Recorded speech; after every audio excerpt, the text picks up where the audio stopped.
আমার এই ফ্যাক্টরিতে 17 তারিখ রোজ মঙ্গলবার বাংলাদেশ নবগঠিত সরকার যখন সংসদে শপথ গ্রহণ করেন তার 1 ঘন্টা পর বেলা 11টা বাজে আমার এই কারখানায় একটা অনাকাঙ্ক্ষিত ঘটনা ঘটে যায়।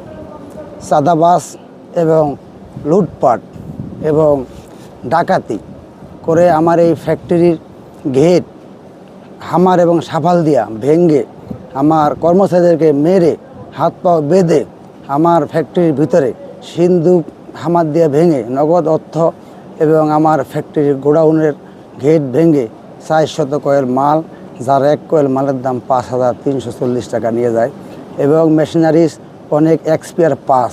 আপনারা জানেন একটা ইন্ডাস্ট্রি চালাইতে হলে সব পার্টস এক্সপায়ার থাকতে হয়, যেমন কি মোটর, প্রতিটা মোটরের পাশে একটা মোটর থাকতে হয়। একটা মোটর যদি নষ্ট হয়ে যায় সাথে সাথে এটা মেরামত করা যায় না, মিনিমাম 7 দিন সময় লাগে, কিনতে গেলেও 1 দিন সময় লাগে। তাৎক্ষণিকভাবে আমরা এই রিজার্ভ এগুলি রাখি, সেই মালামালগুলি সব লুট করে নিয়ে যায়।